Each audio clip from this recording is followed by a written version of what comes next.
प्रातः स्मरणीय पूज्यपाद सद्गुरु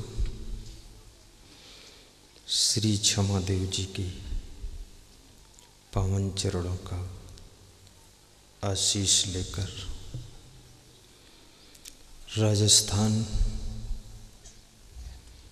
डिस्ट्रिक्ट प्रतापगढ़ ग्राम मोवाई की पावन धरा पर सुखद सत्संग कथा में हम और आप निमज्जन करेंगे, जीवन को सार्थक बनाएंगे। संसार का संशय मिटाने वाली,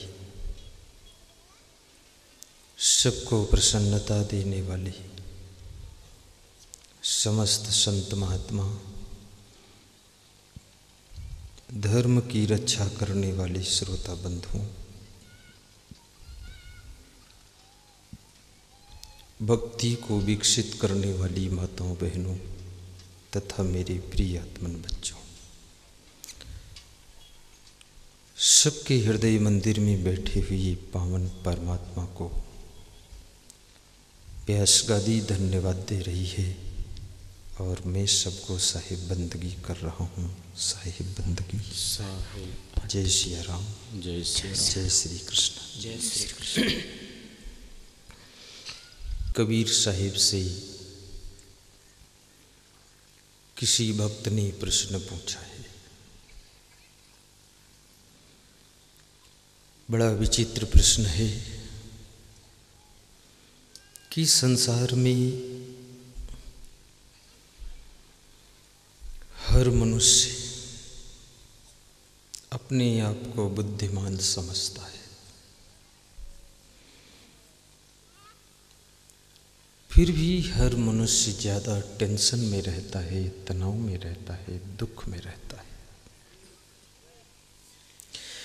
जो जितना ज़्यादा बुद्धिमान है उतना ज़्यादा उलझन में है, और जो ज़्यादा बुद्धू है वो मस्त सोता रहता है।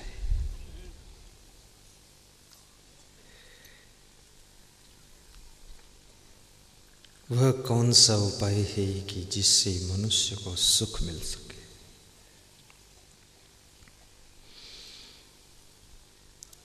बड़ा मार्मिक प्रश्न है, सबके जीवन की जरूरत है। सद्गुरु कबीर साहिब कहते हैं, सद्गुरु मिले बहुत सुख लहिए, सद्गुरु शब्द सुधारे। कहें कबीर ते सदा सुखी हैं, जे यह पद ही विचारे। ना हरि भजस न आदत छूटी, शब्द ही समुझ सुधारत, नहीं आंधर भय यहु की फूटी। पानी माही पसाण की रेखा, ठोकत उठे भभूका। सहस घड़ा नित उठ जल ढारे, फिर सूखे का सूखा। सेत ही सेत सितंग भव, सैन बाढ़ अधिकाई। जो सन्निपात रुगियन मारे, सो साधुन सिद्धि पाई। अनहद कहत कहत जग बिन से, अनहद सृष्टि समानी। निकट पयाना यमपुर धावे, बोले एकई बानी। सद्गुरु मिले बहुत सुख लहिए, सद्गुरु शब्द सुधारे। कहें कबीर ते सदा सुखी हैं, जे यह पद ही विचारे।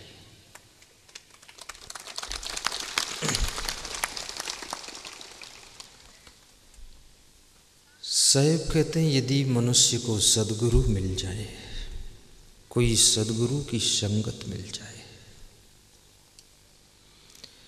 मनुष्य एक सामाजिक प्राणी है, बिना संग के वो रह नहीं सकता है।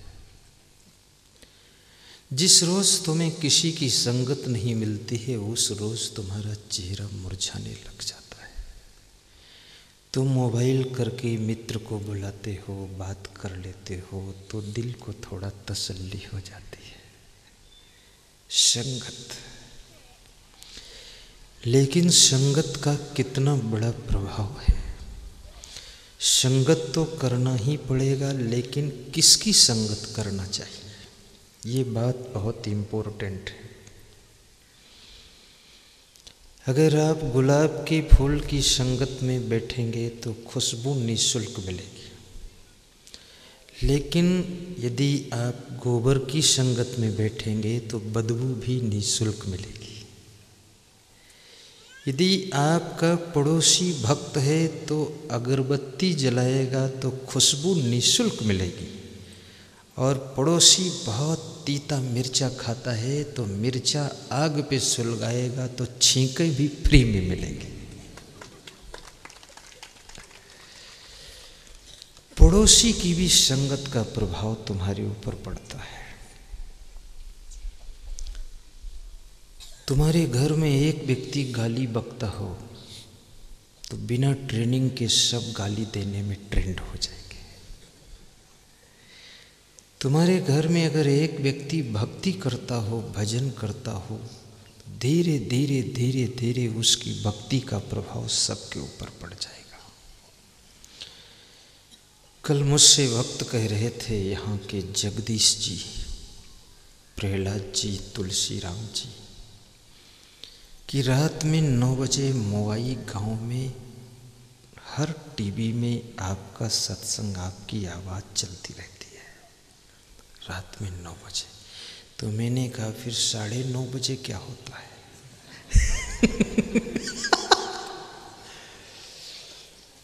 बोले 9:30 बजे बहुत से टीवी तो बंद हो जाते, सब सो जाते, और बहुत से लोग जब प्रवचन सुन लेते हैं तो उसके बाद बातें करते हैं कि आज ये प्रवचन था, ऐसा सुनाया, वैसा सुनाया। आज एक मातेश्वरी आई थी, कह रही थी कि टाइम क्या नहीं बढ़ा सकते हो आप, इतने कंजूस हो तुम। अरे 20 मिनट बोलते हो, 30 मिनट बोल दो, क्या फर्क है। पर उस माँ को पता नहीं है कि मैं कंजूस हूँ कि कौन कंजूस है।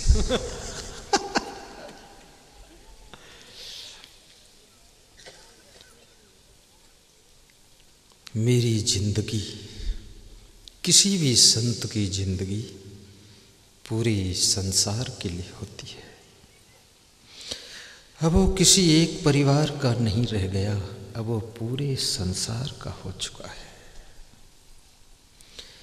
धन्यवाद है उन वैज्ञानिकों को जिन्होंने ऐसी मीडिया का रिसर्च किया कि जो घर बैठे पूरा विश्व साहिब को देख सकता है, सुन सकता है।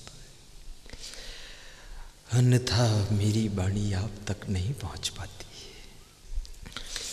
तो साहेब कहते हैं कि हरि का भजन करो, कोई सद्गुरु की संगत करो, क्योंकि बिना संग के तुम नहीं रह सकते हो। संग तो करना ही पड़ेगा, पर किसका संग करो, इस बात का बहुत बड़ा महत्वपूर्ण स्थान है। वेश्या के संग में बैठोगे तो वासना जगेगी, संत के संग में बैठोगे तो शांति मिलेगी, किसी भक्त के संग में बैठोगे तो भक्ति का प्रभाव तुम पर पड़ेगा। सत्संगी के संग बैठोगे, सत्संग में रुचि बढ़ जाएगी। संगत से सुख उपजे, कुसंगत से दुख होए, कहें कबीर तह जाइए जहाँ अपनी संगत होए। गलत संगत में मत बैठना। एक बात आज बताऊं आपको, पानी जब दूध की संगत करता है तो पानी भी 40 रुपये लीटर बिक जाता है, और वही पानी जब मिट्टी की संगत करता है तो कीचड़ बन जाता है, जहाँ लग जाता है उसे गंदा कर देता है। और वही पानी जब साबुन की संगत करता है तो लगे हुए कीचड़ को भी धोकर साफ कर देता है। और वही पानी जब शक्कर की संगत करता तो शरबत बन जाता है, जिसको 1 गिलास पीना तो 2 गिलास पी लेता है। और वही पानी किसी महान गुरु के चरणों की संगत करता है तो फिर वो चरणामृत बन जाता है और एक बूंद पान करने से जीव भवसागर से पार हो जाता है। पानी वही है, संगत बदल गई। तुम तो वही हो, संगत बदल गई। अभी हमारे साथ में एक संत बैठा है, ये शिष्य, छोटा शिष्य है, नन्हा है, प्यारा है। तो ये कह रहा था मैं डॉक्टर के यहाँ गया आँख दिखाने, डॉक्टर ने 300 रुपये फीस लिया। देखा तो आँख, लिया 300। तो बोला, फिर उसने ये माला देखी, इसमें लॉकेट आपका था, आपका फोटो। तो उसने पूछा, क्या असंग साहिब के शिष्य हो तुम? बोले हाँ। बोले उनका लॉकेट पहना है? तो बोले 300 रुपये वापस कर दो, गुरुजी का शिष्य है, वो मेरी संगत में था तो 300 लेने के बाद भी वापस मिल गया।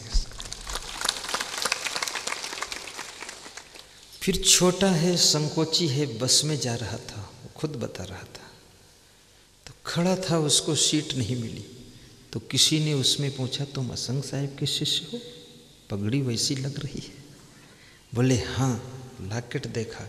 बोले तुम सीट पर बैठो, मैं खड़ा रहूँगा। वहाँ सीट मिल गई। गुरु की संगत का इतना बड़ा प्रभाव हो गया। तो मैं आपसे कहूँगा कि आप भी कोई संत की संगत करें, गुरु की संगत करें। संगत कीजे साधु की हरे और की ब्याधि, ओछी संगत क्रूर की आठों पहर उपाधि। तो साहेब कहते हैं सदगुरु मिले। यदि तुमको सदगुरु मिल जाए, इस दुनिया में सदगुरु का मिलना बहुत कठिन है। सावित्री बाई, ढोंगी गुरु मिल सकता है, भोगी गुरु मिल जाएगा, पोंगी गुरु मिल जाएगा, लेकिन सदगुरु का मिलना बहुत कठिन है।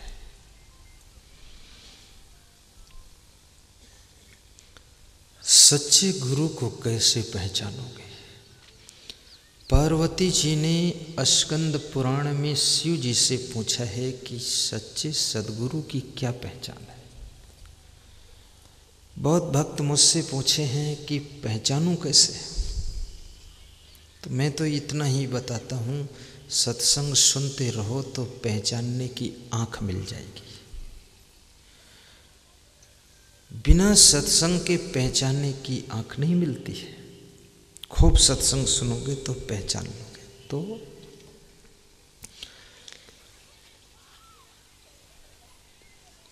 शिव जी से पूछा सदगुरु की पहचान क्या है?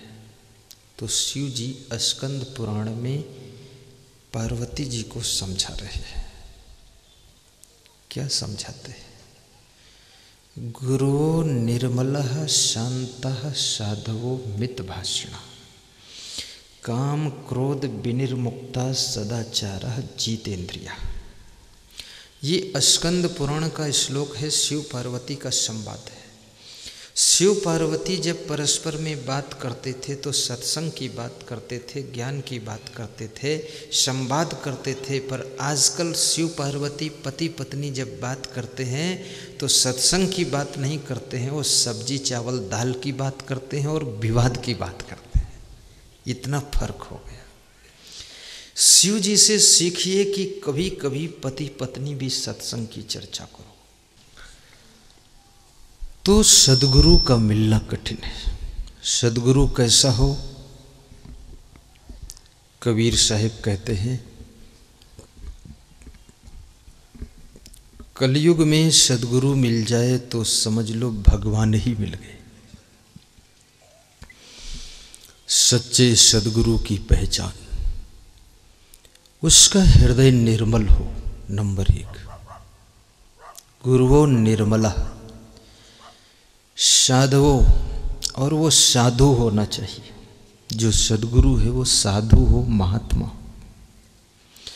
शांत, और प्रसन्न रहता हो, शांत हो। मितभाषिणा, और कम बोलता हो। मितभाषण। काम क्रोध विनिर्मुक्तः, और काम क्रोध को जीत चुका हो। जितेंद्रियः सदाचारः, और सदाचारी हो, जितेंद्री हो, अर्थात अपनी इंद्रियों को बस में रखता हो, उसे सद्गुरु कहते हैं। और उसकी कृपा हो जाए तो सब कार्य पूर्ण हो जाते हैं। ऐसा फार्मूला है। उसे कबीर साहब कहते हैं कि सद्गुरु मिलें, सद्गुरु मिलें बहुत सुख लइए। साहब कहते हैं सद्गुरु मिल जाए तो उनको पहचानना कठिन है, और पहचान लो तो उनके पास में बैठना कठिन है, क्योंकि बैठने का टाइम नहीं है, सब बिजी है। और बैठ जाओ तो उनकी बात को सुनना कठिन है, क्योंकि खोपड़ी में खाली जगह नहीं है, फुल है। हर आदमी के मन में होता मैं सुना दूं गुरुदेव को, और सुन लो तो उनकी बात को समझना कठिन है, और समझ लो तो उस बात को जीवन में धारण करना कठिन है, और धारण कर लो तो जिंदगी भर उस पर अटल रहना कठिन है। और जिंदगी भर अटल हो जाओ तो मोक्ष का फाटक दूर नहीं है, आत्म कल्याण हो जाता है।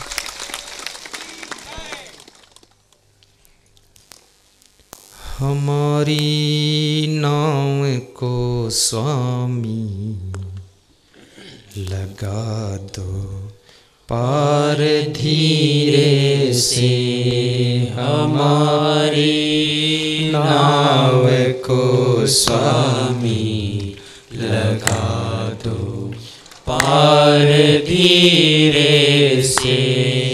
न मांझी है न केवट है, न रुख सीधा हवा का है।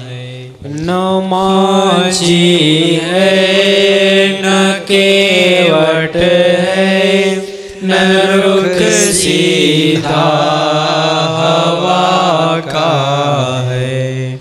न रुख सीधा हवा का है, न रुख सीधा हवा का है। तुम्हारा नाम लेता हूँ मेरे सरकार धीरे से।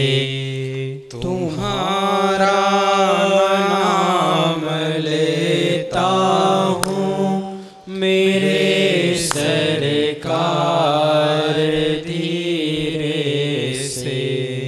हमारी नाव को स्वामी लगा दो पार धीरे से। सद्गुरु सब जाल से बचाता है, नाव को पार लगाता है। सद्गुरु मल्लाह है। यहाँ के मल्लाह तो नदी से पार करते हैं, लेकिन सद्गुरु ऐसा मल्लाह है कि आपको नाव को भवसागर से पार कर देता है।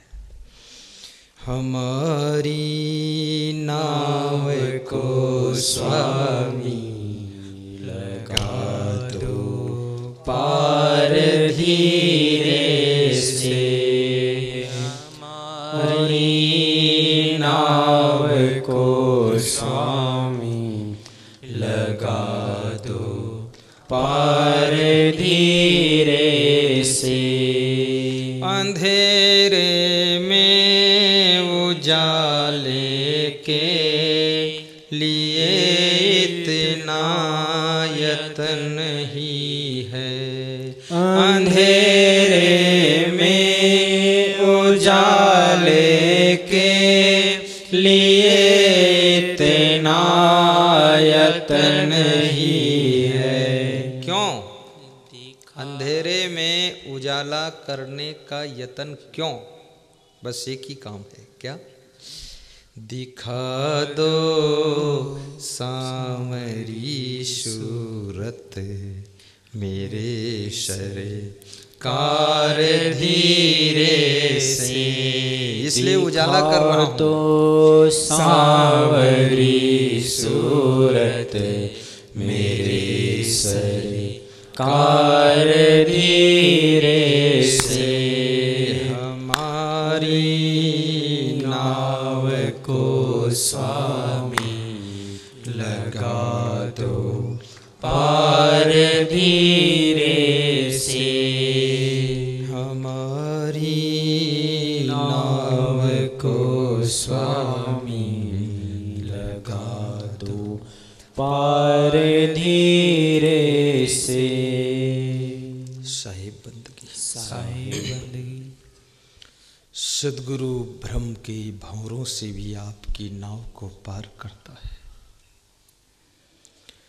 संसार में फैली हुई भ्रांतियों से भी आपके जीवन की नाव को बचाता है। मैंने सुना है एक भक्त अपने द्वार पर भैंस का दूध दो रहा था। बड़ी मीठी कहानी है। सामने देखना, मुस्कुराकर प्रसन्न होकर सत्संग सुनना, कोई चिंता मत करना। भैंस का दूध दूह रहा है भक्त, उसके एक छोटा सा बालक है।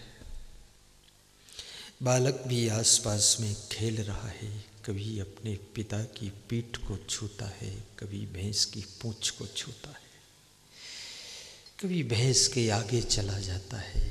भैंस भी बहुत सीधी है, बालक को चाट लेती है।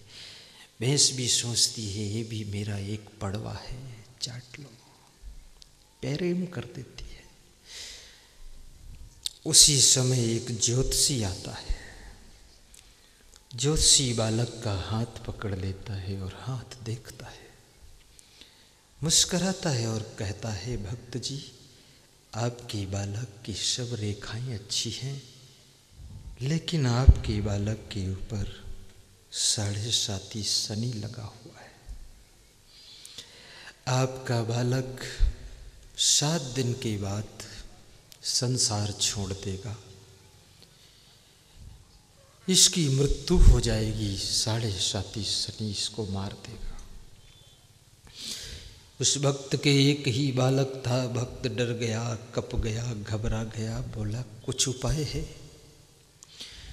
तो ज्योतिषी ने कहा एक ही उपाय है कि काला धन दान करो।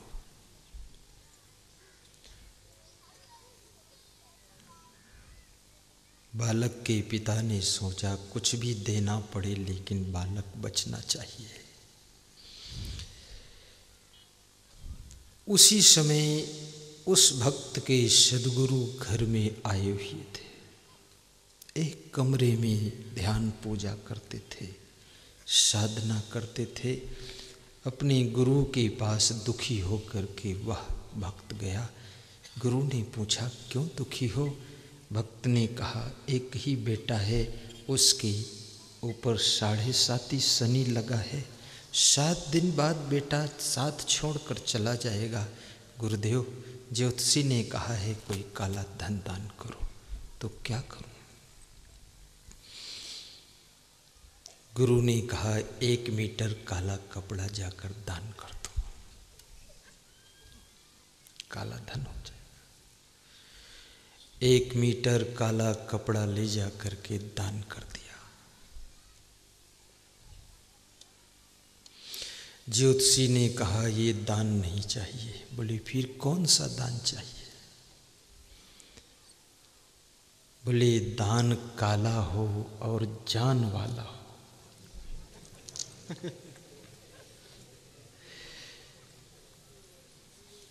भक्त फिर दुखी हो गया कि दान भी कैंसिल हो गया।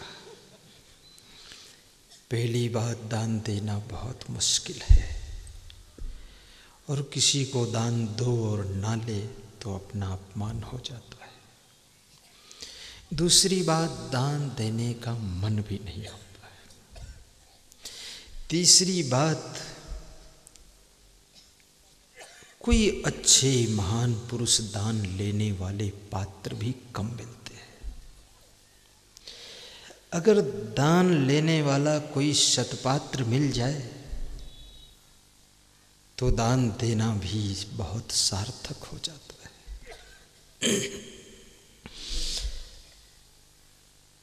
फिर गुरु के पास आया, अपने सदगुरु से कहा, गुरुदेव वो दान कैंसिल हो गया।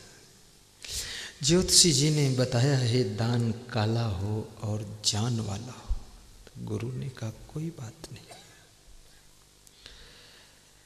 पड़ोस में सपेरा रहता है, काला सांप पिटारा में ले आओ, दान कर दो। पिटारा में काला सांप ले करके आया भक्त और ज्योतिषी के सामने पिटारा रख दिया। कहा ये दान काला भी है और जान वाला भी है। ज्योतिषी ने सोचा कोई होगी अच्छी चीज। उसने ज्यों ही ढक्कन खोला, सांप परेशान बैठा था, फुफकार कर दौड़ा। ज्योतिषी पीछे गिर गया, बोला ये तो मेरी जान लेने वाला है। ये दान नहीं चाहिए। बोले फिर कौन सा चाहिए? बोले दान काला हो, जान वाला हो और 4 पैर वाला हो। क्या बात है। फिर वो भक्त अपने सदगुरु के पास निराश होकर गया। बोले ज्योतिषी जी ने वो दान कैंसिल कर दिया। वो कह रहे हैं कि दान काला हो, जान वाला हो और साथ साथ 4 पैर वाला हो। गुरु ने कहा तो अपने घर में एक काली बिल्ली पली है, उसको दान कर दो।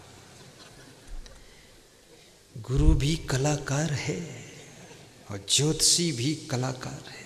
कलाकार में जब टक्कर होती बहुत मुश्किल है। बिल्ली लेकर के भक्त पहुंचा, ज्योतिषी को दान दिया कि दान काला है, जान वाला है, 4 पैर वाला है। ज्योतिषी ने देखा बिल्ली तो माथे पर हाथ रखा कि कुछ बात बन नहीं रही है। उसने कहा ये दान नहीं चाहिए। दान काला हो, साहिब बंदगी, जान वाला हो, 4 पैर वाला हो और साथ साथ दूध वाला हो। ज्योतिषी उस भक्त की भैंस लेना चाहता है। भैंस में लक्षण है सब। फिर गुरु के पास आया भक्त, निराश होकर बोला गुरुदेव कुछ और उपाय निकालो।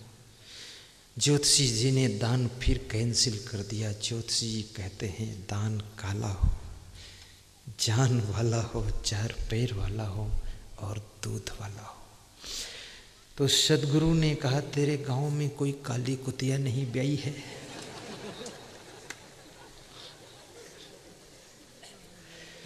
बोले ब्याई है पर वो सरपंच की कुतिया है। बोले मांग के ले आ तू। भक्त गया, कुतिया मांग के ले आया, रोटी का लालच देकर, और कुतिया को दान दे दिया। कहा ये 4 पैर वाला है, दूध वाला है, जान वाला है, काला भी है। ज्योतिषी दुखी होकर के बोला कि मेरा बार बार दांव खाली चला जाता है, तेरे घर में कौन है बता। तो उस भक्त ने कहा कि मेरे घर में मेरे सदगुरु बैठे हैं।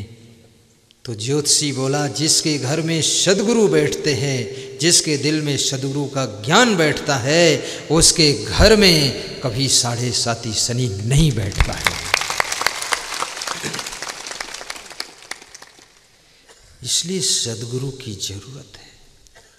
भूत प्रेत चुड़ैल मरही मस्तान नटवीर खबीस जिंद परिंद ओझा बेगा नाउत जंतर मंतर तंत्र टोना डंबर जादू 7.5 शनिश्चर मंगल टेढ़ा सीधा शकुन अपशकुन लफड़ी लफड़ा सब खत्म। सदगुरु का ज्ञान सभी बाधा बला को खत्म कर देता है। इसलिए कबीर साहब कहते हैं सदगुरु मिलें बहुत सुख लहिए। सदगुरु की कृपा से दुख दूर हो जाते हैं और बहुत सुख मिलता है। भ्रम टूट जाता है, बाधा खत्म हो जाती है। सद्गुरु का सहारा बहुत बड़ा सहारा है। दान देना चाहिए, ऐसे पात्र को दान दीजिए कि वास्तव में आपके दान का सदुपयोग हो जाए। कभी कभी समय दान भी करना चाहिए।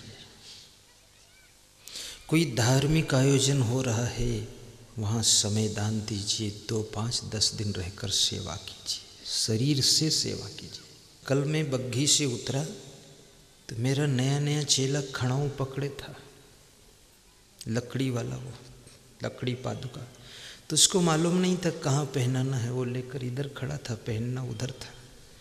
तो खड़ाऊ नहीं मिले, कौन ले गया, कहाँ है, बग्घी रह गई, खड़ाऊ गायब है।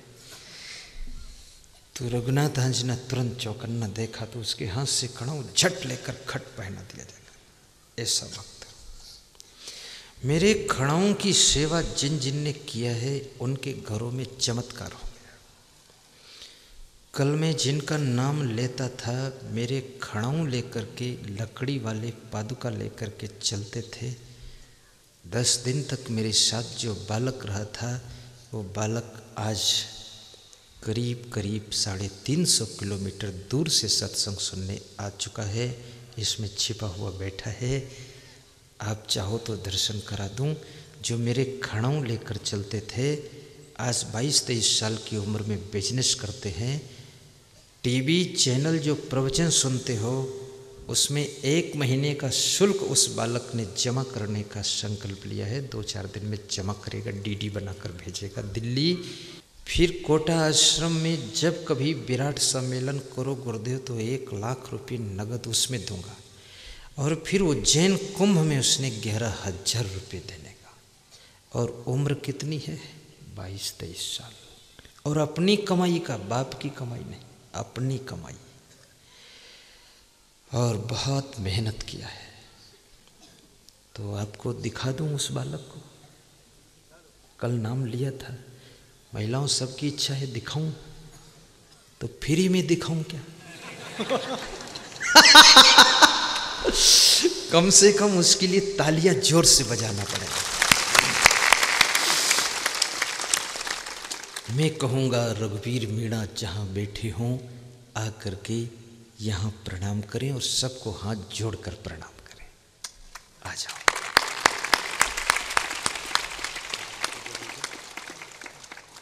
ये बालक है, देखो आप।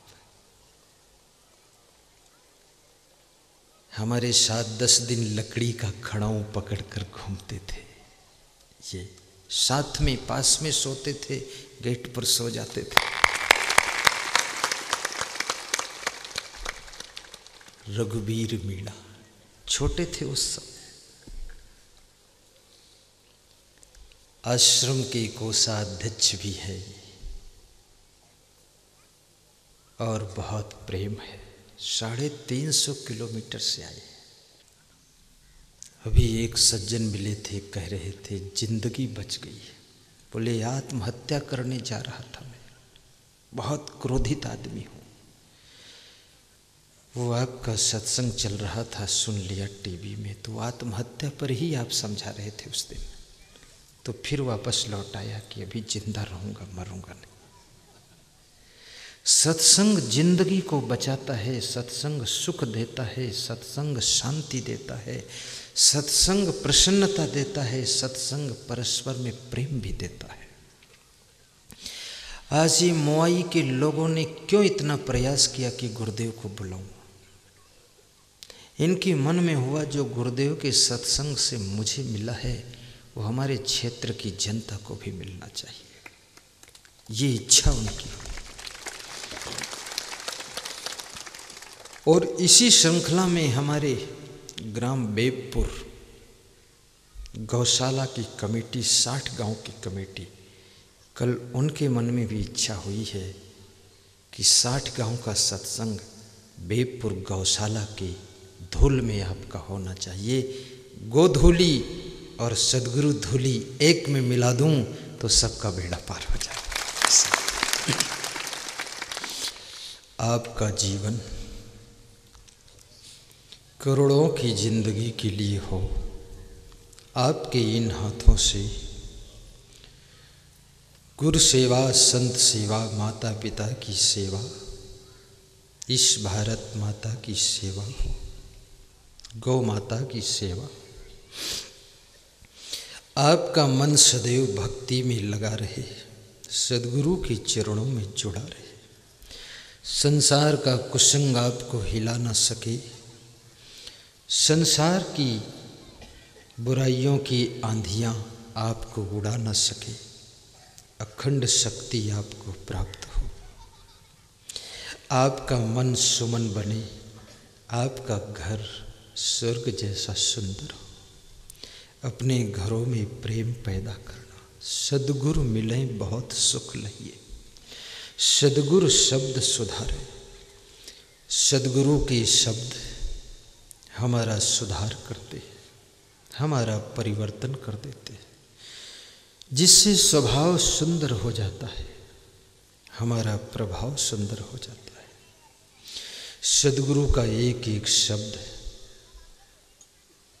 आपके भीतर परिवर्तन करता है। कौन सी बात उनकी तुम्हारे गहराई में प्रवेश कर जाए और उसी बात से जिंदगी चेंज हो सकती है। ऐसा वैसा खाना पीना बंद कर देना, दया, करुणा, कोमलता, इन सब गुणों को अपने भीतर विकसित करना,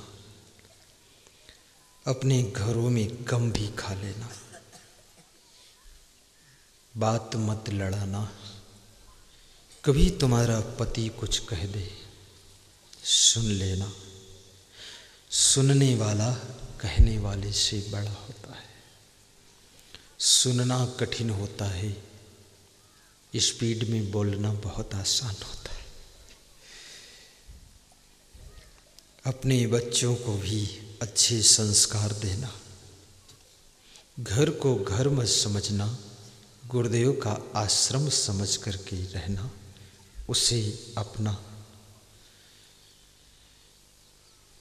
समझना कि गुरुदेव का आश्रम है, हम इसके व्यवस्थापक हैं, इसलिए आश्रम में कुछ गलत नहीं कर सकते, ऐसा सोच कर रहना। बेटियों को अच्छे संस्कार देना, इन्हीं बेटियों के अंदर लक्ष्मीबाई, जीजाबाई, मीराबाई, शिबरी का रूप छिपा हुआ है।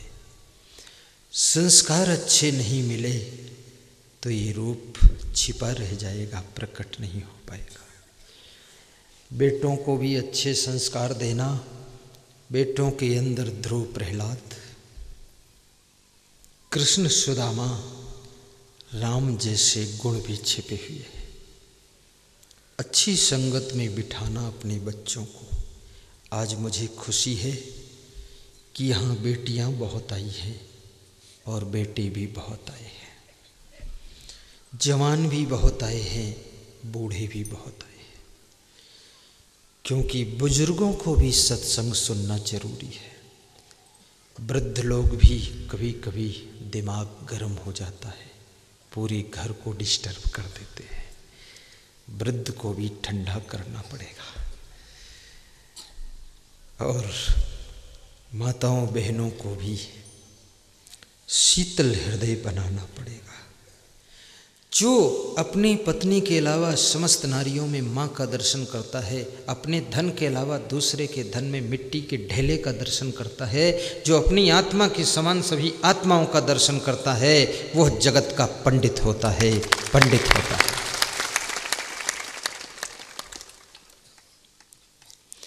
और इस आत्मा को कौन बांधता है? केवल कर्म बांधता है और कोई नहीं बांधता है।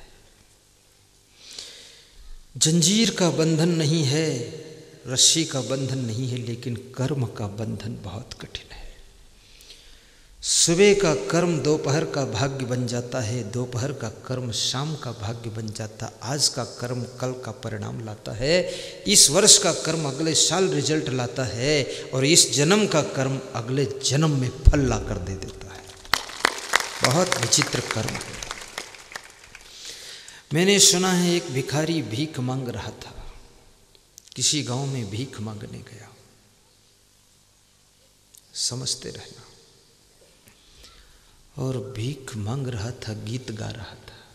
तो ऐसा गीत गा रहा था, लगता था कोई महात्मा गा रहा है कि हरे राम के हीरे मोती मैं बिखराऊं गली गली, ले लो रे कोई राम का प्यारा मैं चिल्लाऊं गली गली। तो मैं आपको बता रहा था कि वो भिखारी भीख मांग रहा और गीत गा रहा हरे राम के हीरे मोती। तो किसी के द्वार पर भीख मांगने गया तो उस भक्त ने पूछा कि तुम भिखारी कैसे हो गए? तो उसने बताया कि मेरा नाम पहले गरीब गोपाल था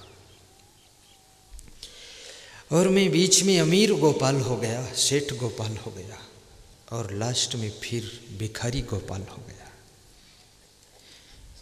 तो जिस भक्त के द्वार पर भीख मांगने गया उस भक्त ने पूछा कि थोड़ी कहानी सुनाओ, कैसे इतना घटना पलट हुई सब? तो उसने एक बात कही,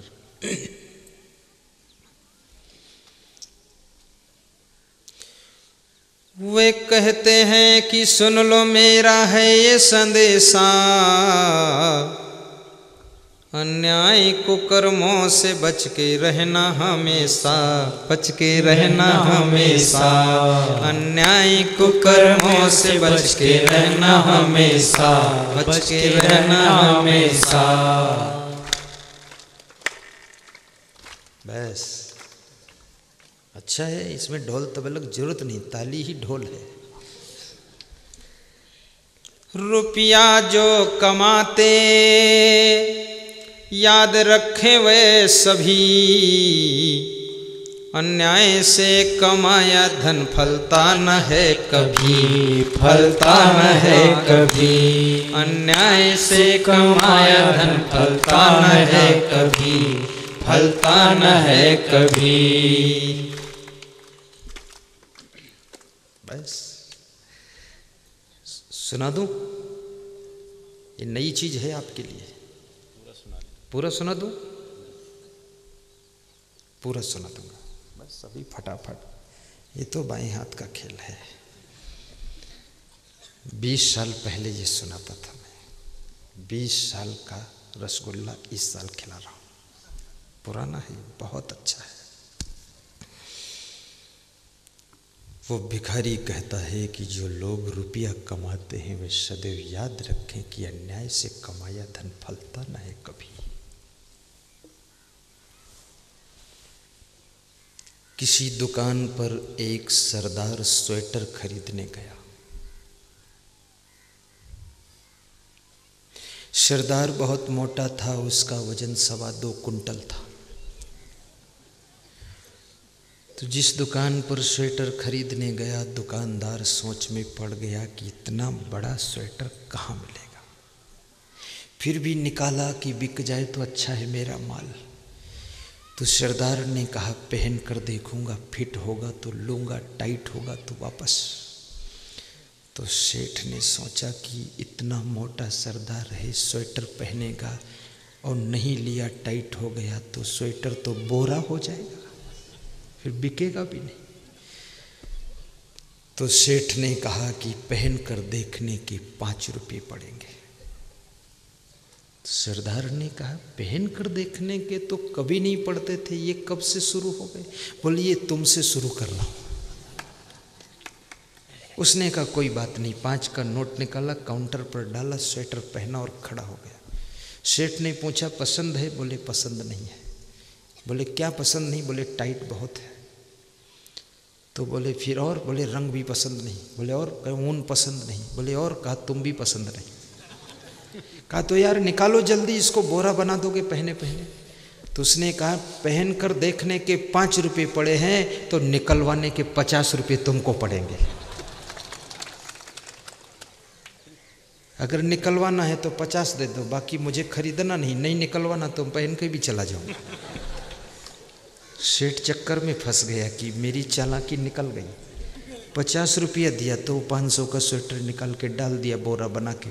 50 रुपये ले लिया और कहा तुम्हारे जैसे रोज मिलते हैं। ये वो भिखारी कह रहा है कि रुपया जो कमाते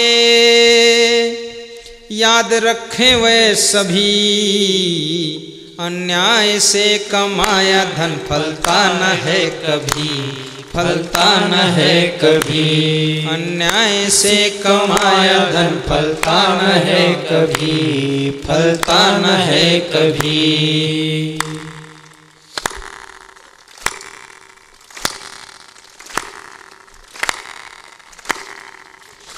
प्रिय ध्यान रहे न्याय ही करते हैं प्रभु सदा, और जितना लिया है उसी का करना होगा अदा, करना होगा अदा। जितना लिया है उसी का करना होगा अदा, करना होगा अदा। विश्वास के लिए मैं कहानी हूँ सुनाता, धर ध्यान सुनो कर्मों का नतीजा हूँ बताता, नतीजा हूँ बताता। वो गरीब भिखारी कह रहा है कि विश्वास के लिए मैं अपने जीवन की कहानी सुना रहा हूँ। मेरे जीवन की कहानी स्टोरी सुन करके तुम्हें पता चलेगा कर्मों का क्या रिजल्ट होता है, क्या खेल है।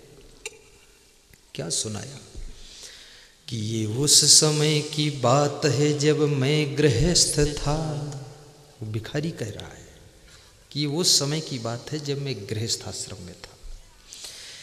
ये उस समय की बात है जब मैं गृहस्थ था, निर्धनता के दुख में ही सदा रहा व्यस्त था, सदा रहा व्यस्त था। निर्धनता के दुख में ही सदा रहा व्यस्त था, सदा रहा व्यस्त था। ये उस समय की बात है जब मैं गृहस्थ आश्रम में था। गृहस्थ आश्रम वैसे भी एक जंजाल का आश्रम है, बहुत संघर्ष का आश्रम है। गृह कारज नाना जंजाला, ते अति दुर्गम शैल विशाला। लेकिन गृहस्थ आश्रम में अगर निर्धनता हो, गरीबी हो तो और ज़्यादा दुख है। एक तो गृहस्थी की उलझन और दूसरे गरीबी का झंझट। और गरीबी का दुख भी गृहस्थ सह सकता है, लेकिन एक और बहुत बड़ा दुख है, उस दुख से गृहस्थ घायल हो जाता है, टूट जाता है। वो कौन सा दुख है? वो दूसरी चिंता थी। क्या भिखारी सुना रहा है कहानी पूरी, भिखारी कहेगा।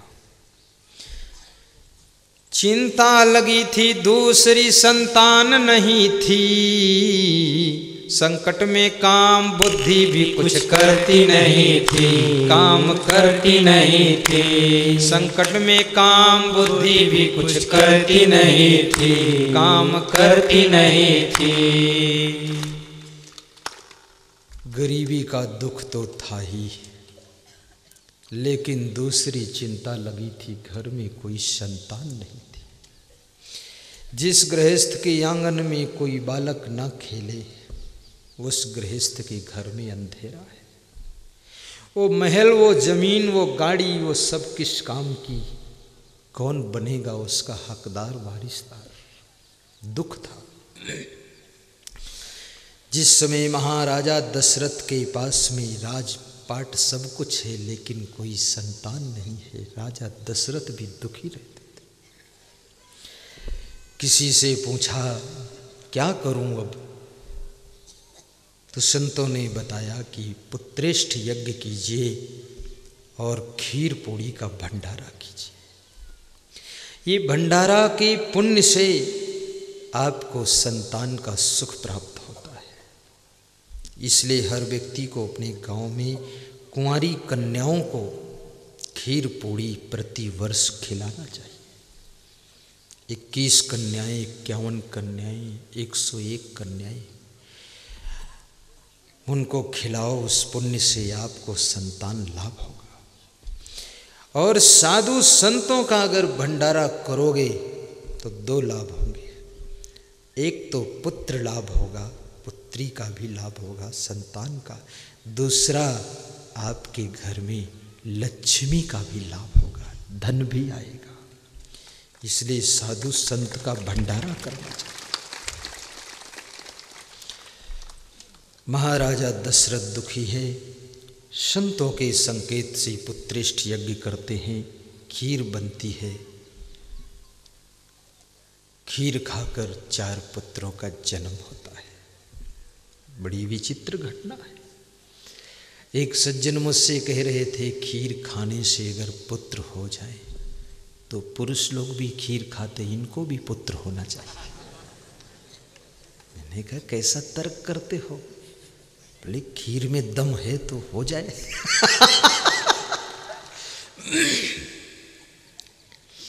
खीर खाने से पुत्र नहीं, खीर पूड़ी का भंडारा करने से पुत्र लाभ हुआ है।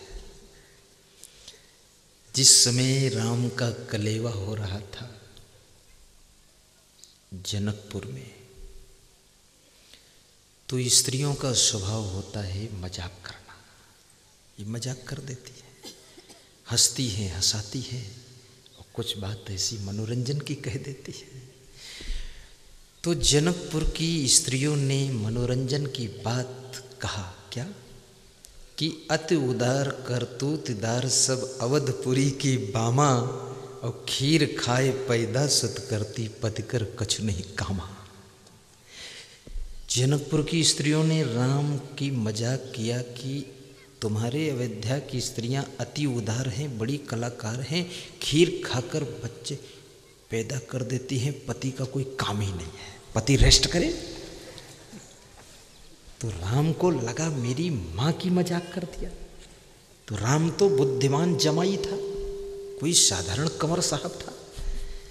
तो राम गुस्सा नहीं होते थे, ये राम की विशेषता है, राम गुस्सा नहीं होते थे। और परशुराम की विशेषता है, वे कभी शांत नहीं होते थे, हमेशा गुस्सा में रहते थे। राम के अंदर बहुत शीतलता है। राम ने जवाब दिया, लेकिन ढंग से जवाब, इनडायरेक्ट मेथड अपनाया। राम ने क्या कहा? सखी वचन सुनकर रघुनंदन बोले मृदु मुस्काते। राम जब मुस्कराते थे तो मीठा मुस्कराते थे। मुस्कान भी तरह तरह की होती है, मीठी मुस्कान, कड़वी मुस्कान, टेढ़ी मुस्कान, गुस्सा की मुस्कान, नाराज़ी की मुस्कान, मजाक की मुस्कान, हंसी की मुस्कान और अपमान की मुस्कान। मुस्कान में भी कई क्वालिटी है। राम जी की मुस्कान मृदु मुस्कान थी, और इस मुस्कान में बड़ी शक्ति होती है। बोले मृदु मुस्काते, सखी वचन सुनकर रघुनंदन बोले मृदु मुस्काते, आपन चाल छिपावो प्यारी कहो आन की बातें। राम ने कहा अपनी चाल को प्यारी बहनों तुम छिपा रही हो और दूसरे की बात कहती हो। ये नहीं कहा कि मेरी बात कहती हो, दूसरे की बात। आन माने दूसरा, अपने पर नहीं लिया, डायरेक्ट झगड़ा नहीं करना है। तब राम ने निर्णय किया, कोई नहीं जन्मे मात पिता बिनु बंधी वेद की नीति, और तुम्हारे तो सब मही से उपजे, अस हमरे नहीं रीति, अस हमरे नहीं रीति। राम ने कहा माता पिता के बिना किसी का जन्म नहीं होता, ये वेद का नियम है, इसका उल्लंघन नहीं हो सकता। लेकिन बड़ी मज़े की बात है, तुम्हारे जनकपुर में तो बच्चे धरती से पैदा होते हैं, मिट्टी से पैदा होते हैं, ऐसा हमारे अयोध्या में नहीं होता। अयोध्या में धरती से तो गेहूं गन्ना धान होता, लेकिन बच्चे नहीं होते हैं। पर जनकपुर की धरती भी धन्य है, इसमें तो माँ की भी ज़रूरत नहीं है, ना स्त्री की जरूरत, ना पति की जरूरत, ना पत्नी की जरूरत। और धरती में जहाँ चना होता है वहाँ पर सीता जी का जन्म हुआ है, ऐसा बोल रही है। तो जनकपुर की स्त्रियां बोली कि दामाद है तो बड़ा चतुर। जवाब कितना अच्छा दिया है। आजकल का दामाद होता तो नाराज होकर भाग जाता है, लेकिन दामाद को ठंडा रहना चाहिए। कभी तुम्हारा विवाह हो, ससुराल जाओ और सब कोई तुम्हें मनोरंजन में कुछ कहे तो मुस्कराते रहना, सुनते रहना और कह देना और थोड़ा और थोड़ा और। और बड़ी मजे की बात है, जब दामाद ससुराल में उसकी शादी होती है तो स्त्रियां गारी गाती हैं ना, गारी। यूपी में ऐसा बोलते, यहाँ भी गारी। तो दामाद के मन में होता थोड़ा और बैठा रहूं, थोड़ा और गारी गा दें तो और सुन लूं, और उसको आनंद आ रहा है। जगह जगह का भी महत्व है, किस जगह पर कौन सी चीज मूल्यवान हो जाती है, इस बात को समझना है।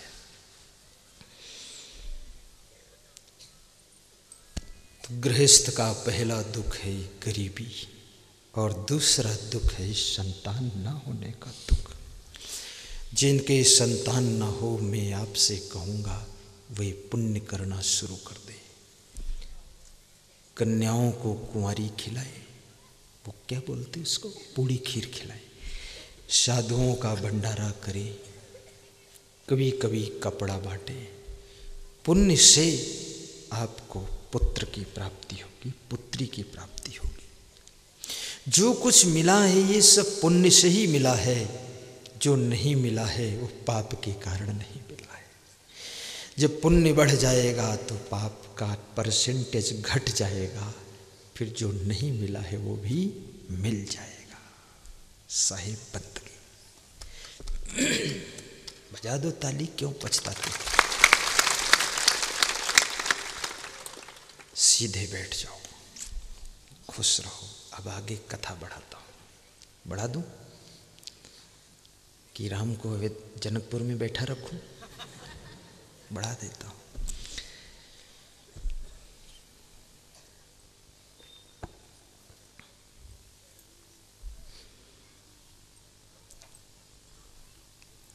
चिंता लगी थी दूसरी, संतान नहीं थी, संतान नहीं थी। संकट में काम बुद्धि भी कुछ करती नहीं थी। चिंता लगी थी दूसरी, संतान नहीं थी, संतान नहीं थी। संकट में काम बुद्धि भी कुछ करती नहीं थी, काम करती नहीं थी। कैसा विवश हो भाग्य का तो फेर यही है, कैसा विवश हो भाग्य का तो फेर यही है। भगवान के घर देर है, अंधेर नहीं है, अंधेर नहीं है। भगवान के घर देर है, अंधेर नहीं। सब गाइए। अंधेर नहीं है। कर्मानुसार फल तो सभी मिलता यही है। भगवान के घर देर है, अंधेर नहीं है, अंधेर नहीं है। भगवान के घर देर है, अंधेर नहीं है, अंधेर नहीं है। बहुत बड़ी बात हो। वो भिखारी कहता है मैं बहुत विवश हो गया, दुखी हो गया, लेकिन भाग्य ने पलटा खा लिया, भाग्य ने करवट बदल दी। बचपन का बिछड़ा हुआ एक मेरा मित्र मिल गया, जिसका नाम था गिरधारी लाल, सेठ गिरधारी लाल। उसने जब मेरी दशा को देखा तो रो पड़ा कि अरे मित्र, तुम इतना दुखी और गरीब हो, आज तक तुमने सूचना क्यों नहीं दी, बताया क्यों नहीं, कुछ हम मदद करते आपको। भगवान की मुझ पर भी हुई दया की नजर, एक साथी मालदार मिला, दूर हुई फिकर, दूर हुई फिकर। एक साथी मालदार मिला, दूर हुई फिकर, दूर हुई फिकर। एक साथी मालदार मिला, दूर हुई फिकर, दूर हुई फिकर। वो मेरा मित्र सेठ गिरधारी लाल मेरे को बहुत प्रेम करता था। उसने देखा मेरी दशा गरीबी की, दया आ गई। उसको कहा कि मित्र, मेरे साथ में बिजनेस करो, जितना धन लगेगा वो मैं लगाऊंगा, और प्रॉफिट हो जाए तो आधा आधा बांट लेना। ऐसा दोस्त कहाँ मिलता है। तो उस गरीब गोपाल ने कहा कि मित्र, मैं बिजनेस तो साथ में करूंगा, धन तुम लगा दोगे, प्रॉफिट होगा तो आधा बांट लूंगा, लेकिन अगर कहीं हानि हो गई तब तुमने कहा अब आधा बांट लो, तो मैं क्या करूंगा। क्योंकि किसी भी व्यापार के दो पहलू होते हैं, एक लाभ और दूसरा हानि। लाभ भी हो सकता है और हानि भी हो सकती है। ये सुन करके मित्र क्या बोला? उसने कहा दुकान में मैं धन लगाऊंगा, तुम लाभ बांट लेना, हानि मैं उठाऊंगा, हानि मैं उठाऊंगा। तुम लाभ बांट लेना, हानि मैं उठाऊंगा, हानि मैं उठाऊंगा। अरे मेरे मित्र, जितना धन लगेगा बिजनेस में मैं लगा दूंगा, लाभ हो तो आधा आधा बांट लेना, हानि हो तो उसका पूरा जिम्मेदार मैं रहूंगा। पूर्व जन्म के पुण्य जब उदय होते हैं तब ऐसा दोस्त मिलता है, अन्यथा भाइयों बहनों दोस्त तो कभी कभी दुश्मन से ज्यादा खतरनाक हो जाता है।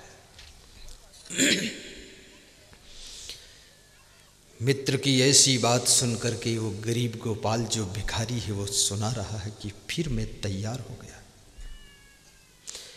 ऐसा मित्र पाके मैं तैयार हो गया, और साझे में दोनों का शुरू व्यापार हो गया, व्यापार हो गया। साझे में दोनों का शुरू व्यापार हो गया, व्यापार हो गया।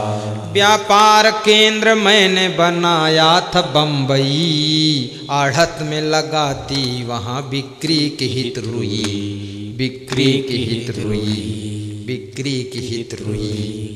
व्यापार केंद्र मैंने बम्बई शहर चुना, गुजरात का निवासी था, रुई का व्यापार शुरू किया। आढ़त में 1 लाख रुपए की रुई खरीद कर लगा दिया। आढ़त से कुछ दिनों में एक तार आ गया, वहां से एक तार आ गया, खबर आ गई। क्या? ऐसी खबर आई जिस खबर ने मेरी जिंदगी बदल डाली।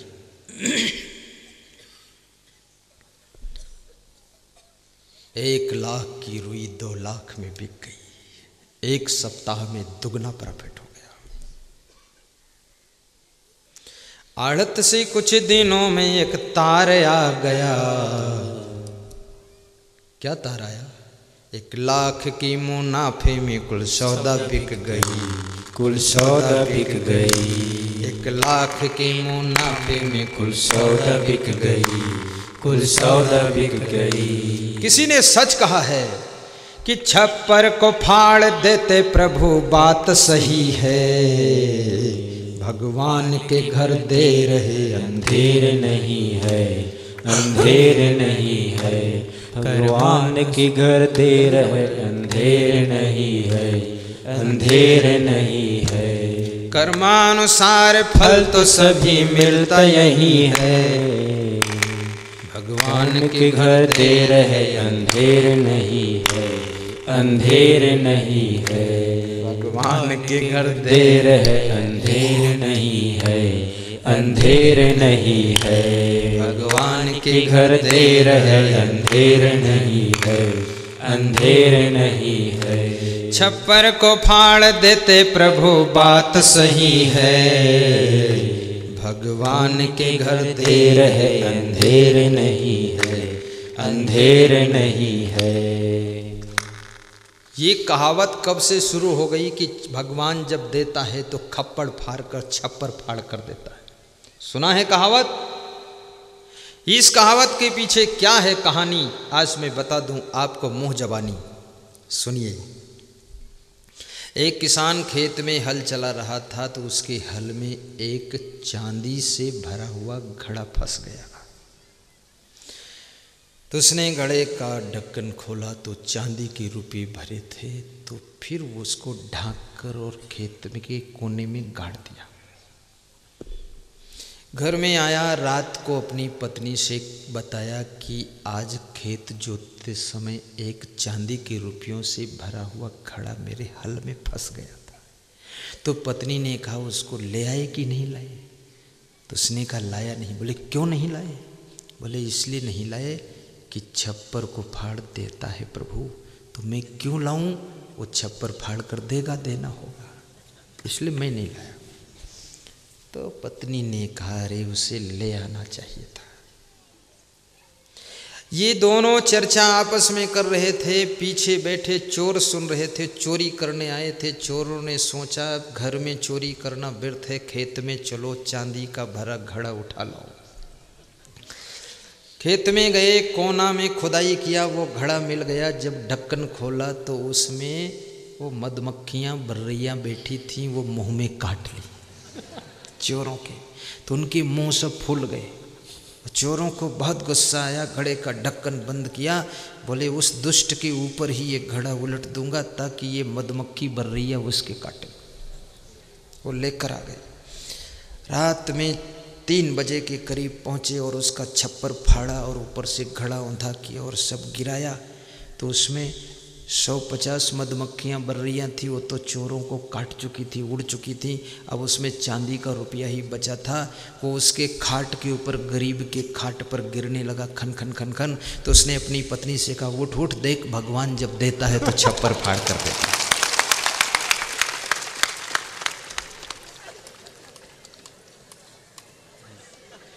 तो पत्नी उठी, बोली जय हो भगवान की, ऊपर तो चोर है भगवान का। छप्पर को फाड़ देते प्रभु, बात सही है।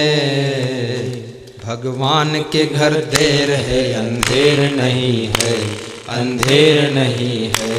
कर्मानुसार फल तो सभी मिलता यही है, मिलता यही है।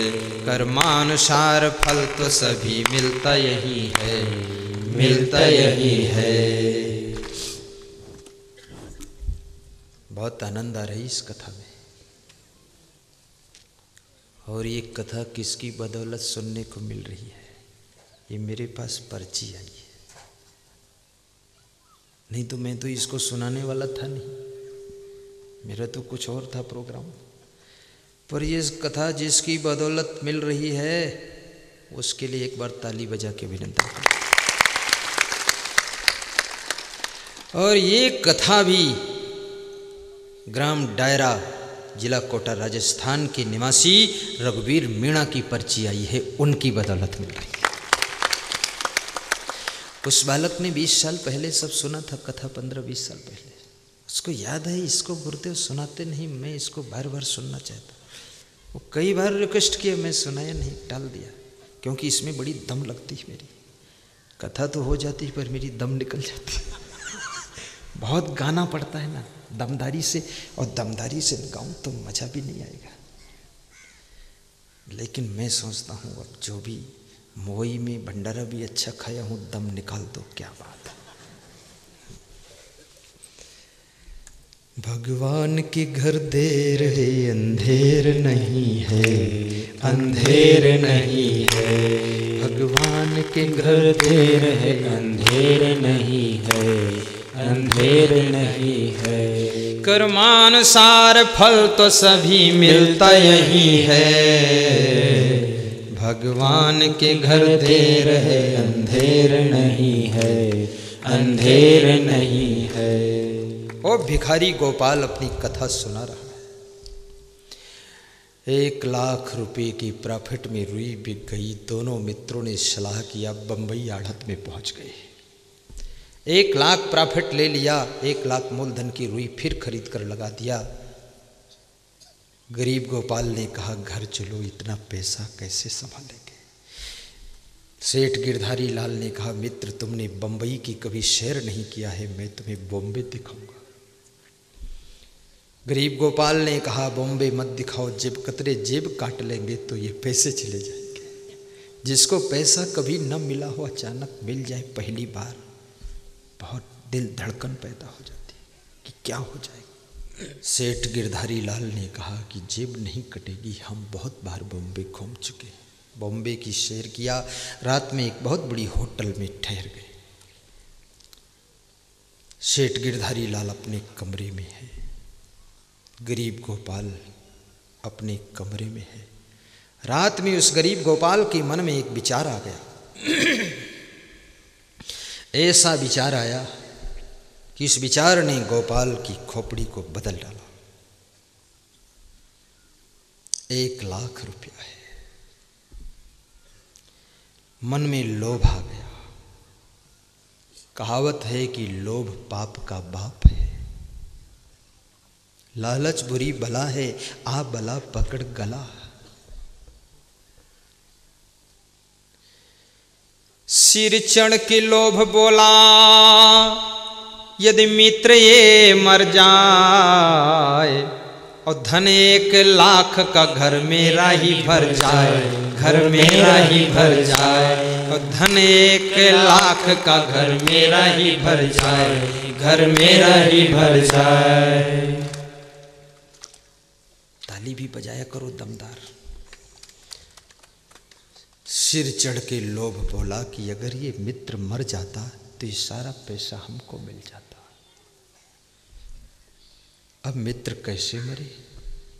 सवेरा हुआ, 2 गिलास दूध होटल से लेकर के गरीब गोपाल आया, 1 गिलास में घोर हलाहल जहर दूध में मिला दिया, दूसरा सादा दूध। दोनों मित्र आमने सामने बैठकर दूध पी रहे हैं। सेठ गिरधारी लाल को क्या पता कि मेरा मित्र दूध के बहाने जहर पिला रहा है। जहर मिला दूध पीने के बाद सेठ गिरधारी लाल की आंखें बंद होने लगी। धीरे धीरे बिस्तर पर लेट गए, नींद आ गई, सो गए। वैसा सोए कि सदा के लिए सो गए, फिर आंख नहीं खुली। मृत्यु हो गई, लाश हो गई।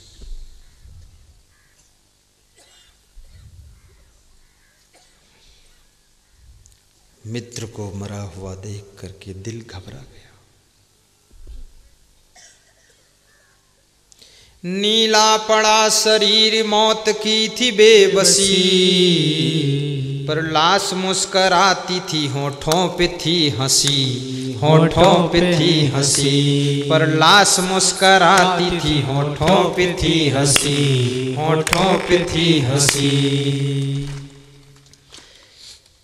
मुस्कराते हुए सेठ गिरधारी लाल का देहांत हो गया।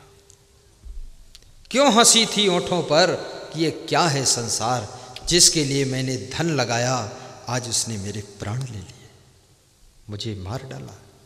इसी का नाम है संसार, जहां धोखा हो जाता है।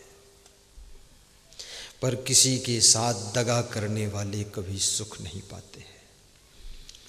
दगा किसी का सगा नहीं है, ना मानो तो कर देखो, किया दगा है जिन लोगों ने, उनके जाकर घर देखो, किया दगा है जिन लोगों ने, उनके जाकर घर देखो। एक हाथ ताली नहीं बाजे, ना मानो तो बजा देखो, बिना भूख भोजन नहीं भावे, ना मानो तो खा देखो। दगा किसी का सगा नहीं है, ना मानो तो कर देखो, किया दगा है जिन लोगों ने, उनके जाकर घर देखो, किया दगा है जिन लोगों ने, उनके जाकर घर देखो। मित्र की लाश को देख करके दिल तो घबरा गया। रुपया निकाल कर अपनी पॉकेट में रख लिया। किराए की कार ला करके लाश को लाद कर नदी में बहा दिया। गरीब गोपाल अब अमीर गोपाल बन बैठा। घर वापस लौट कर आया। सेठ गिरधारी लाल की धर्मपत्नी सेठानी ने सुना, गरीब गोपाल वापस आ गए, मेरे पति सेठ गिरधारी लाल क्यों नहीं आए। जा करके गोपाल के घर पर पूछा, संदेह हो गया मेरा पति कहाँ रह गया। क्या पूछा? वे कहने लगी उनको कहाँ छोड़ के आए, क्या पीछे रह गए जो नहीं साथ में लाए। मेरे पति को कहाँ छोड़ आए गोपाल, क्या पीछे रह गए, साथ क्यों नहीं आए तुम्हारे। तो मैंने उनको कहा, क्या कहा, कि वो वहां बहुत बीमार हो गए। मैंने उनको समझाया, समझा बुझा कर कि रोना मत, दुखी ना होना, कहानी बहुत कठिन है। कुछ पूछो ना उनको वहाँ हैजा हो गया, एक उल्टी और दस्त में देहांत हो गया, देहांत हो गया, एक उल्टी और दस्त में देहांत हो गया, देहांत हो गया। इतना सुनते ही वो रोने लगी खूब विलाप कर, मैंने समझाया उनको समझा बुझा कर कि रोना मत बेटी, संसार मृत्युलोक है, हैजा आ गया, कालरा हो गया, तुम्हारे पति मर गए, मैं दफन करके आ गया। इतना पाप करने वाला कहानी को कितना झूठ गढ़ रहा है। लेकिन याद रखना, जगत का सत्य है कि पापों की बेल फूलती और फलती नहीं है, भगवान के घर देर है अंधेर नहीं है, अंधेर नहीं है। कर्मानुसार फल तो सभी मिलता यही है, मिलता यही है। कर्मानुसार फल तो सभी मिलता यही है, मिलता यही है। आपने एक देखा होगा अंबर बेल, इधर भी होती है, उसकी जड़ जमीन में नहीं होती है, वो किसी पेड़ के ऊपर फैलती है और पेड़ के रस को खींचती है, दूसरे के ऊपर पलती है, अंबर बेल। लेकिन उस अंबर बेल में कभी फल देखा? फल नहीं आते। पापों की बेल अंबर बेल है, वो दूसरों के ऊपर फैलती है, लेकिन उसमें सुख शांति के फल फूल नहीं आते हैं, वो बांझ ही रहती है।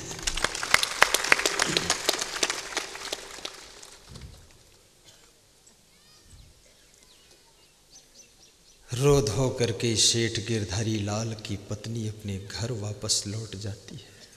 इधर गरीब गोपाल अमीर गोपाल बन बैठा, गरीबी का दुख दूर हो गया। एक दुख दूर हुआ, 1 वर्ष के पश्चात एक सुंदर पुत्र का जन्म हुआ तो संतान का भी दुख दूर हो गया। बहुत दिनों के बाद पुत्र लाभ हुआ तो पुत्र के प्रति मोह भी ज्यादा था, लाड़ प्यार।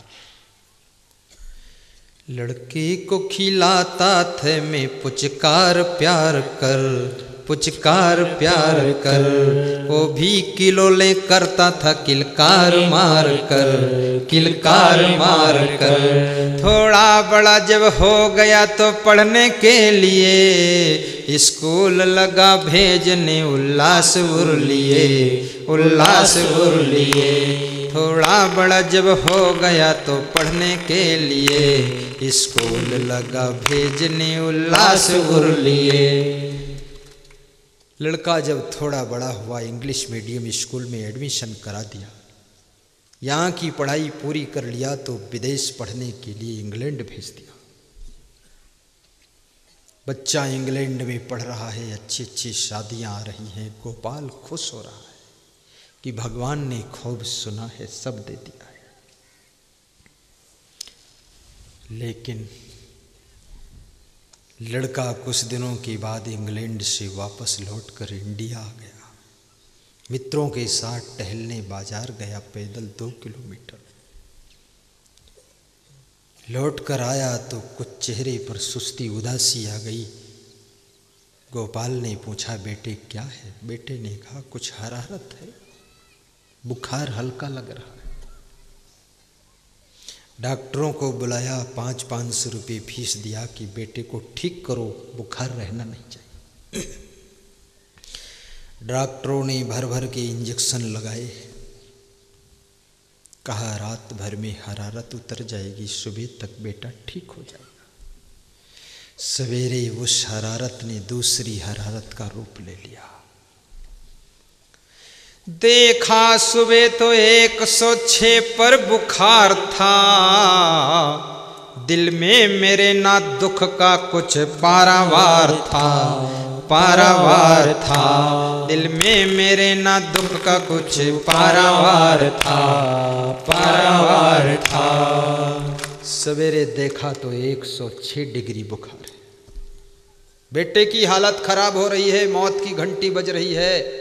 बुखार इतना तेज है कि बेटा मृत्यु के निकट जा रहा है। गरीब गोपाल बहुत दुखी हुए, बड़े बड़े डॉक्टरों को बुलाया, कहा ठीक से इलाज करो, 1 लाख रुपए फीस ले लो। डॉक्टरों ने कहा इंग्लैंड का पढ़ा हुआ बच्चा है, वहाँ की जलवायु सूट कर चुकी है, इसका इलाज इंग्लैंड में बेस्ट डॉक्टरों से कराइए, जल्दी पहुँचाइए। तुरंत हवाई जहाज़ के द्वारा गोपाल स्वयं बहुत सा धन लेकर के इंग्लैंड पहुँच गए। अच्छे हॉस्पिटल में भर्ती करा कर इलाज शुरू हो गया। 1 साल तक इलाज चला। भाइयों बहनों, ऐसी ऐसी बीमारियां हैं, ना बीमारी जाती है ना बीमार जाता है, दोनों रहते हैं, लेकिन घर पूरा बर्बाद हो जाता है। 1 साल तक इलाज चला। 1 साल तक पानी की तरह पैसा बहाया, निर्धन बनाए और रो रो के स्वास्थ्य अपना गंवाया। आखिर में डॉक्टरों ने वहां भी दिया जवाब, ये रोगी बचेगा नहीं किसी तरह से जनाब। अगर पैसा हो पास तो ले जाओ घर, 2-4 दिनों में अवश्य जाएगा ये मर, जाएगा ये मर, 2-4 दिनों में अवश्य जाएगा ये मर, जाएगा ये मर। यदि पैसा बचा हो किराए का तो घर ले जाओ, यहाँ क्यों लाश करो? 2-4 दिन का मेहमान है बेटा, ये बचेगा नहीं, क्योंकि इसको अंदर से ब्लड कैंसर हो गया है, बचने की उम्मीद नहीं। कैंसर मृत्यु का दूसरा नाम है। कोई बच जाए तो कोई गुरु भगवान की बहुत कृपा है। ब्लड कैंसर तो बहुत खतरनाक बीमारी है। हवाई जहाज में बिठाकर रोते हुए अपने बच्चे को वापस घर लाए, खाट पर लिटा दिया। रोते हुए भी मैंने उससे इस तरह कहा, बेटे के पास में पहुंच गए रोते हुए, कहा बेटा भाग्य से तू मिला, धन मिला, धन तेरे इलाज में चला गया, तू मौत के मुंह में जा रहा है, ये क्या मामला है? तो बेटा क्या जवाब देता है? बाप की बात को सुनकर बाप कहता है, तो बेटे ने कहा पिताजी आपने मुझको क्या पहचाना नहीं, मैं कौन हूं? बेटे ने कहा मुझको पिताजी क्या तुमने पहचाना नहीं है? मैं कौन हूँ शायद अभी जाना नहीं है, मैं कौन हूँ शायद अभी जाना नहीं है, मैं कौन हूँ शायद अभी जाना नहीं है। फिर देखो मेरी ओर जरा आँख मिलाकर, मैं मित्र हूँ मारा था जिसे जहर पिलाकर, जिसे जहर पिलाकर, मैं मित्र हूँ मारा था जिसे जहर पिलाकर, जिसे जहर पिलाकर। ए पिताजी मैं आपका प्यारा दोस्त सेठ गिरधारी लाल हूँ, जिसको बॉम्बे की होटल में आपने जहर पिला करके मारा था, वो मित्र पुत्र बन करके पैदा हुआ है। मैं क्यों आया था? क्योंकि जो आपने मेरा धन लिया था उसको अदा करने आया था।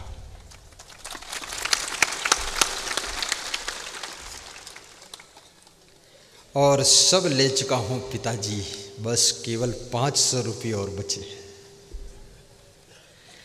सब ले चुका हूँ शेष बचे 500 पाने, 500 रुपये और बचे हैं। लेकिन मैं बता देता हूँ वो भी क्रिया कर्म में मेरे ही लगाना। लो राम राम, लो राम राम, अब तो पिता होता हूँ रवाना। ए पिताजी वो 500 रुपये मेरे क्रियाकर्म में लगा देना, अन्यथा मुझको फिर आना पड़ेगा आपके घर में। क्या है कर्मों का खेल? कर्म में प्रधान विसुर चिराखा, जो जस करही सुतस फल चाखा। कर में प्रधान, सब गाइए, भाव से गाइए। आवाज नहीं आ रही है, ऐसा लगता है महाभारत के युद्ध में घायल पड़े हैं लोग। फल चाखा। कबीर कमाई आपनी कभी न निष्फल जाए। बोया पेड़ बबूल का आम कहाँ से खाए। कर में प्रधान बेसुर चिरा खा। तुम चाहती हो कि मुझे अच्छी लाड़ी मिले तो तुम स्वयं अच्छी लाड़ी बनकर अपनी सासू को मिल जाना, तो उसी प्रभाव से तुमको भी अच्छी लाड़ी मिल जाएगी। कर में प्रधान बेसुर चिरा खा। जो जस करही सो तस फल चाखा। बेटे की लाश को देख करके रोना पीटना शुरू हो जाता है। अमीर गोपाल फिर से गरीब गोपाल बन गए। धन मिला वो भी चला गया, पुत्र मिला वो भी चला गया, जैसे कि तैसे हो गए। रुद्धो के मैंने दाह कर्म उसका कर दिया, उसका कर दिया। घर लौटा नहीं बन का मार्ग ले ही फिर लिया, ले ही फिर लिया। रोध हो करके बेटे का दाह कर्म किया, वापस लौटकर घर नहीं गए दुख के कारण, और फिर जंगल चले गए। जंगल में घूमते रहे। भूख लगती थी, जंगल के पड़ोस के गांवों में भीख मांग लेते थे। भिखारी हो गए गोपाल। फिर गाते हैं गोपाल कि मेरी कहानी सुनकर भी लोगों की आंख नहीं खुलती है। ये सुन के कहानी भी आंख खुलती नहीं है, आंख खुलती नहीं है। और संतों ने जो कह दिया सो बात सही है। ये सुन के कहानी भी आंख खुलती नहीं है, आंख खुलती नहीं है। भगवान के घर देर है, अंधेर नहीं है, अंधेर नहीं है। भगवान के घर देर है, अंधेर नहीं है, अंधेर नहीं है। कर्मानुसार फल तो सभी मिलता यही है, मिलता यही है। कर्मानुसार फल तो सभी मिलता यही है।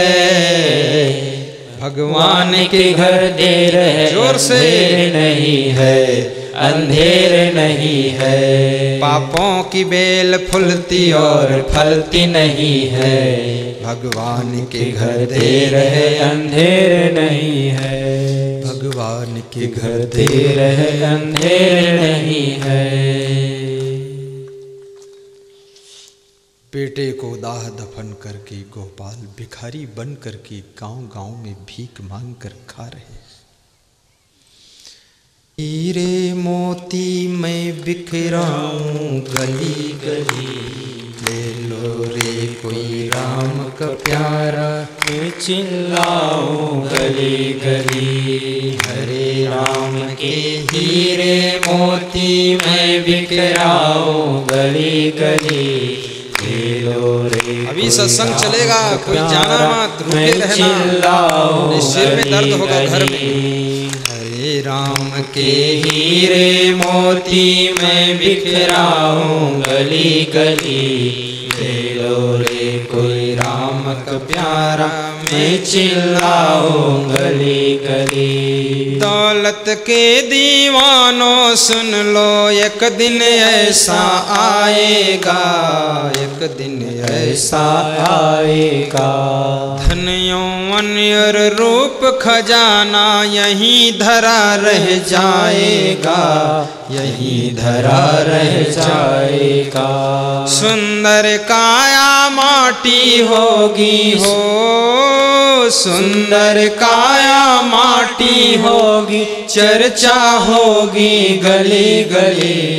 ले लो रे कोई राम का प्यारा, मैं चिल्लाऊं। आरती जलाइए, आरती जलाइए, लो रे कोई जल्दी जलाइए। आरती करके जाना, चिल्लाऊं। आरती करने से घर में दुख नहीं आता है। हरे राम के हीरे मोती मैं बिखरा, ताली बजाते हुए गाइए।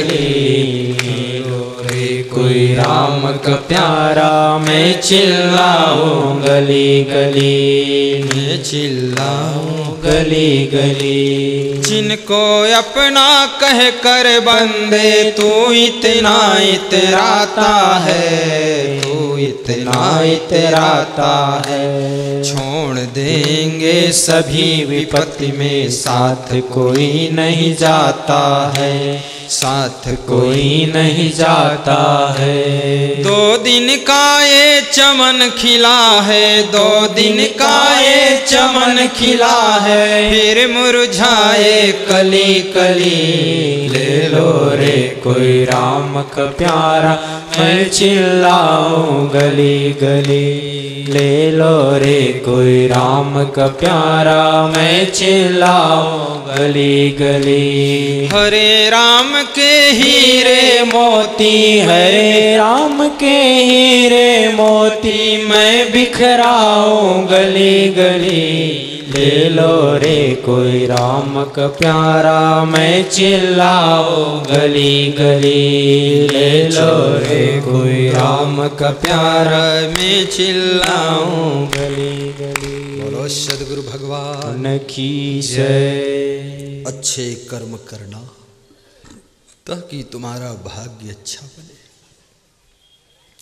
जैसे दर्पण के सामने तुम चेहरा देखते हो, जैसा चेहरा बनाते हो, वैसा दर्पण में फोटो तुम्हारा दिखाई देता है।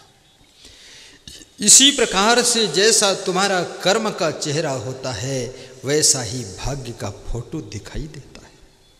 कर्म के चेहरे को सुंदर बनाना ताकि भाग्य की तस्वीर सुंदर हो और आपकी किस्मत बदल जाए, आपके घरों में सुख शांति रहे, आप प्रसन्न रहें, ऐसी मेरी शुभ कामना है। जो भक्तगण अपने गांव से गाड़ियों में श्रोताओं को बिठा कर लाए हैं, उन गाड़ी मालिकों को भी व्यास गादी धन्यवाद प्रदान कर रही है।